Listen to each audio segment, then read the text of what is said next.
Hey, Temple friends, it's Melina, your guide. Happy to be here. I just wanted to jump on here and talk about one of the keys to your inner temple. One of those things, one of those values that once you master, it just changes your life in so many ways. And that's what we're here to do on this channel, is explore all those keys together. And one of those keys is integrity. And I'm guessing that you're watching this because you're a high integrity individual. You're learning to become a high integrity individual.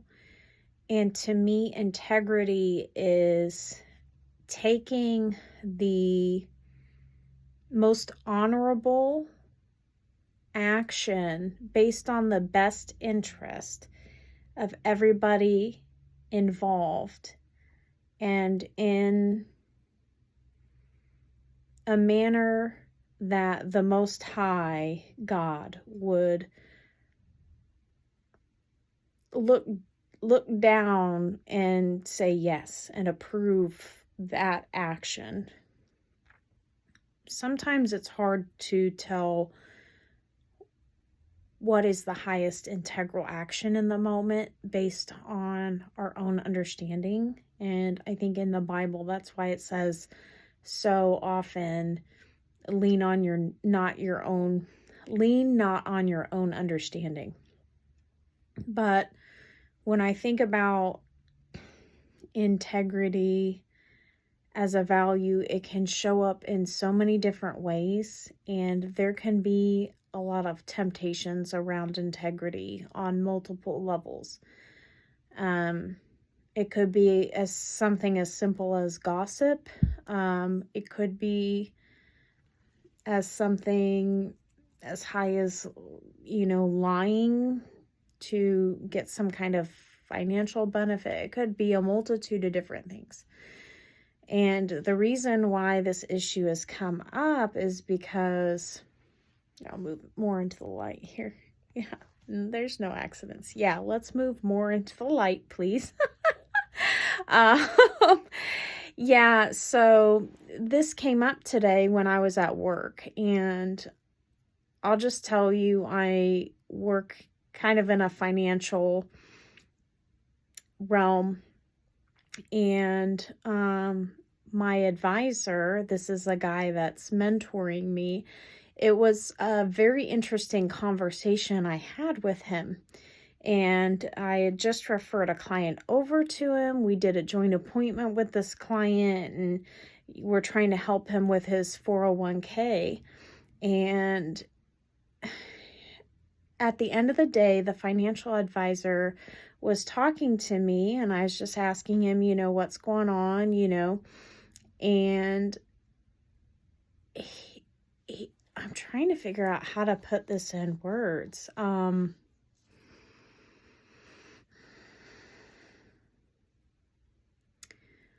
But basically, he was talking about one of the things that were discussed in our, I got to do it again, was discussed in our, meeting with him, is that he wanted to pay off some debt first before then making a retirement move. And my advisor said, it was very wise what he said. He said, it doesn't always make sense for people to pay off all their debt first. Sometimes it does, sometimes it doesn't. There's a lot of things that we look at when we're helping a client make a decision with that. And he said that he didn't tell me initially that he was going to bring this to the attention of the client, that maybe he shouldn't pay off his debt first, but that's something that the client was absolutely adamant that he wanted to do. But the advisor hadn't yet checked into whether that would make sense for him to do or not. So when he meets a second time with the client, they're going to go over that. But I didn't know that. He didn't tell me absolutely that they were going do this. And so then he basically, I don't know, it was just so strange. And that's why this issue is coming up, because sometimes people are wearing masks and it makes it really hard to discern what is actually going on in the moment with this situation. You can't really tell if, I don't know. So I guess let me just try to get through this. I don't know. In general, I think he makes me nervous sometimes because I can't tell. He doesn't really put me at ease in that way. So I find myself having to really watch how much am I letting my emotions run away with me just because of that fact. So it's with this particular gentleman, it's hard to stay grounded and centered, and I'm becoming better at it all the time. But today I ended up dipping a little bit into my emotions when we were talking. And he told me that if he brings this solution up to the client or tells him it may not be in his best interest to pay off the debt, then he runs the risk of the client walking away, because this is the first time he met with a client was today. And he said there's not necessarily a strong level of trust there. But I find that odd, because even though that was the first time he'd met this client today, I'd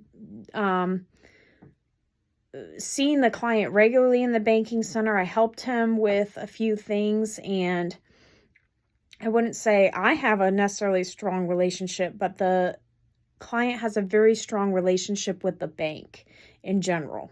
He's been there for a long time. So I don't see that this particular client has like a trust issue or anything.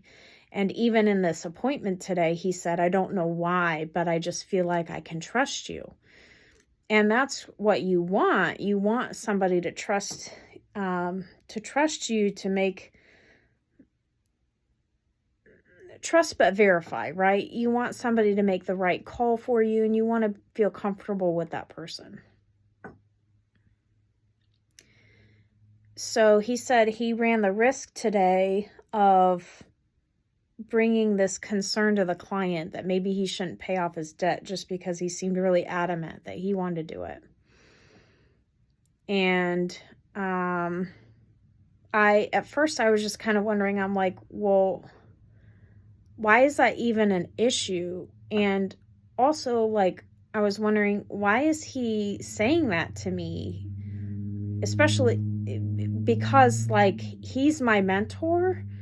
So I just didn't understand why he was even bringing that concern to my attention. Like it would be an even issue. Because for me, not to say I don't struggle with integrity, but it's almost a non-issue in my eyes, because he owes it to the client to present that as a potential concern, because he has more experience financially than the client.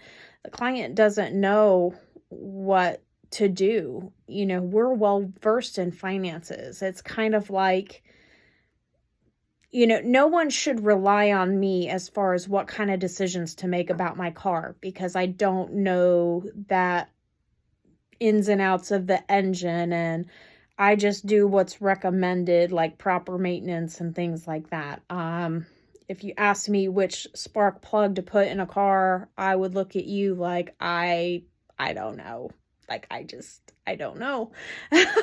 So, and I can see that some clients may walk away if they are of the opinion that they know better than their financial advisor. And sometimes that does happen. Sometimes it should happen. I'm not saying that it doesn't. But in this particular instance, I just didn't understand why that was a concern, because even in those instances where, let's say,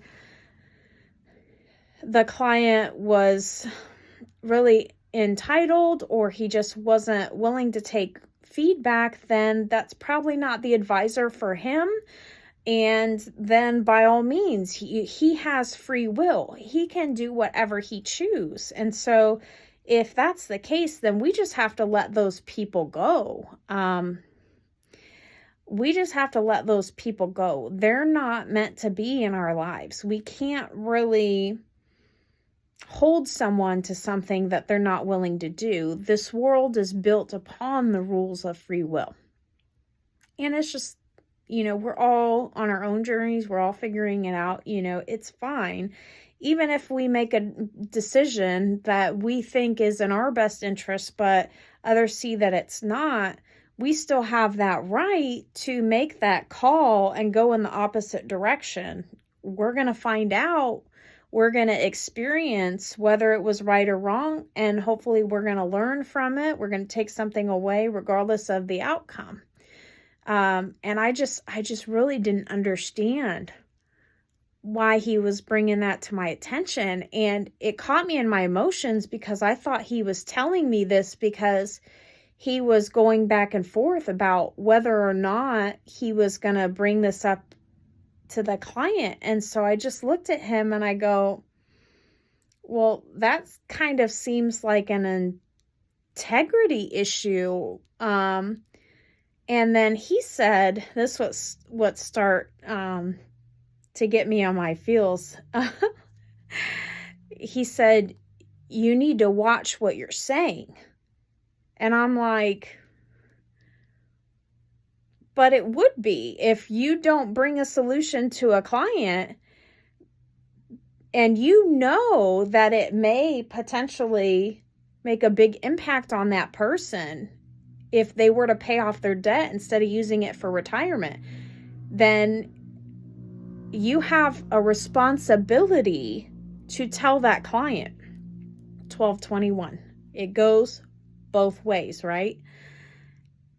And so that's why I just didn't understand the intention. And it's interesting because you'll notice then many times our responses are based upon what we think that other person's intention is, not necessarily what they're actually saying. So in this instance, one of the biggest things I learned was to ask what the intention is, maybe prior to responding. Because I started to get a little heated, and I said, well, that's seems like an integrity issue. And I said, well, I don't really care if somebody likes what I say or not. 1313. I'm going to say what they need to hear, not what they want to hear. And then he just kind of kept explaining. And then I started questioning. I'm like, okay, again, why is he going on about this? I'm like, kind of, why does it seem like we're having an argument right now when we shouldn't really be arguing? And then eventually he said, well, I think we're both talking about the same things. It's just we're going around about it in a different way. But I had a really hard time with him telling me that I need to watch what I have to say after I said, well, maybe it's an integrity issue. If I said something that somebody was questioning the integrity of my actions or what I was saying, I would want them to tell me it's an integrity issue. 1410. I would want them. I want a check. I want somebody to check me. And so I just was kind of checking myself, though, because I noticed how fast that got me in my emotions. Like, apparently, for me, integrity is a hot button issue. Like, hot. So it means a lot to me to know when someone's 1444 acting in their integrity or acting out of their own best interests. Because if you're afraid that you're going to lose a client because you tell them something they don't want to hear, just because you need or want the business that bad, then you're not acting in their best interest, you're acting in yours. So I just didn't understand why we were discussing that. And then I went for a walk by the river and I saw the most beautiful eagle.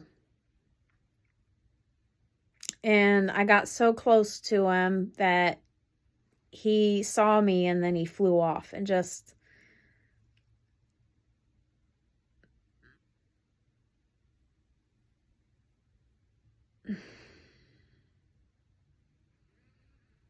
eagles always tell me to take the higher road when things are challenging. And I continually have to take the high road with this individual. I've had to challenge my perspective, my preconceived notions. And I really think that comes back to also the loving your neighbor. It's not always easy to love people because people are different than us. It challenges us to think about things differently. And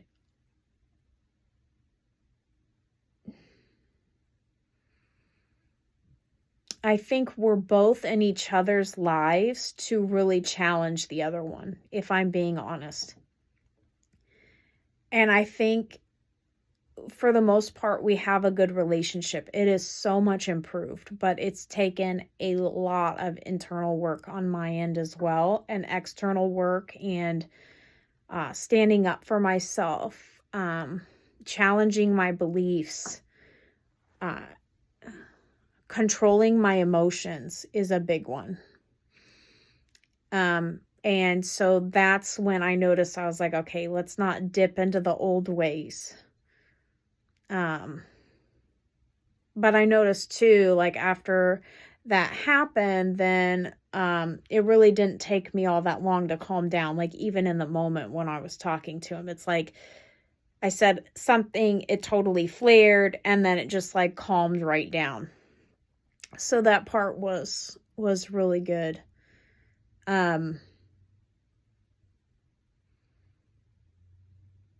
Yeah, so he is going to present that idea to the client and see what he says. And I fully support that. And then I told the advisor, I said, I really wouldn't worry about the client walking. Like, I don't see that this client would do that. And so I think it was in that moment that I realized that his intention was, he was scared. He knows he has to present the solution to the client because he's a high integral person. And I said, we're both high integrity. But he was still kind of scared to do it. And maybe he just wanted to be reassured, but be it that maybe he's a man, maybe he's my mentor.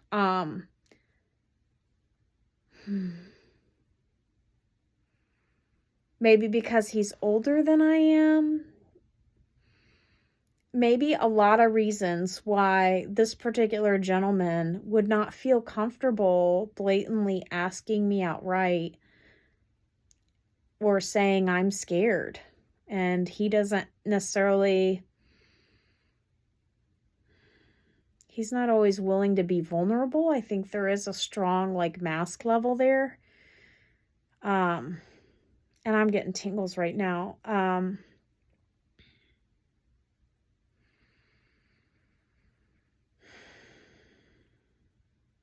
gonna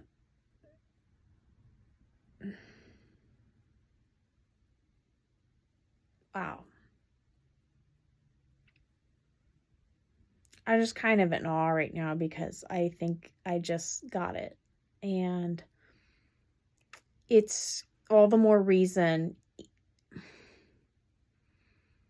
even when you have an integrity issue with someone, that it's important to understand that they do not come from the same strengths, weaknesses, backgrounds, understandings, beliefs. Everybody's working on different things at different times, 2001.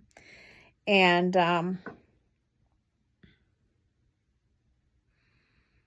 to have compassion, even in those instances where somebody is messing up big time. I'm not saying that there's an excuse, 2020, for bad behavior, but it's recognizing that behavior, calling it for what it is, having high integrity and authenticity to call it out when necessary, regardless of the outcome, regardless of whether you're going to get a benefit to it or not, because that's the whole point of integrity. Integrity is taking that right action, regardless of whether it's going to benefit you or not.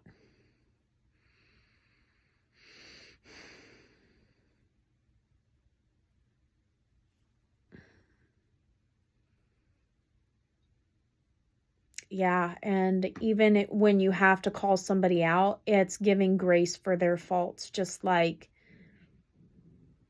I have my own faults, and they may not be the same as others, but they still deserve grace nonetheless. And some people do things that are really, really messed up.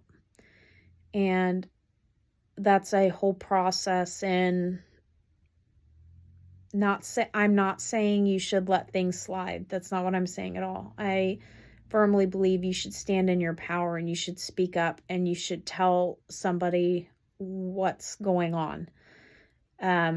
But beyond that, once you have done what's in your control to do about the situation, you deliver the message with tact, love, compassion.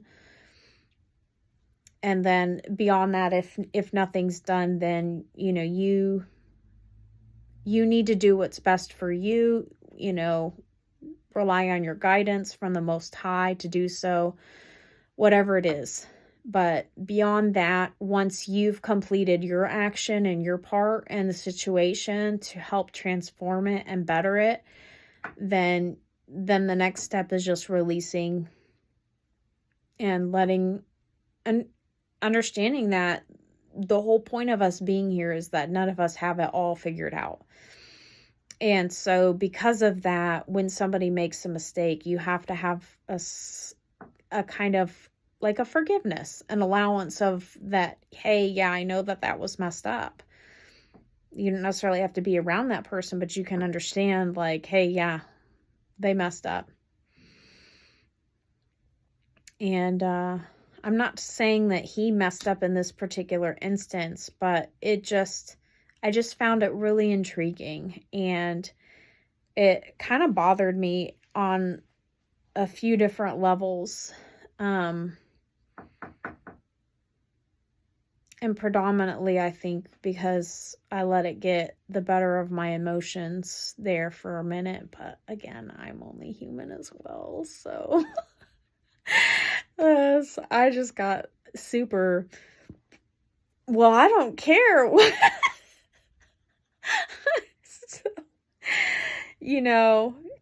So I guess I encourage you to make some decisions today that are in your highest integrity, your highest truth, regardless of the outcome, regardless of whether you're going to be liked or disliked, and checking yourself. It's good to check yourself because we need to. And we also need to be compassionate with ourselves and others and be as authentic as we can. And every step that we do that along the way, we can impact someone else's life, and we can impact society as a whole, our systems. So it's really important in all realms of life, home life, work life, wherever you are. Its integrity is integral. So thanks, Temple friends. Feel free to like, share, subscribe if you like more conversations with me on hot button issues. Thanks for being there for me. Thanks for talking with me. Thanks for listening, especially if you made it this far. Go make it a great day. And remember, you're the key. Mwah. Bye. Until next time.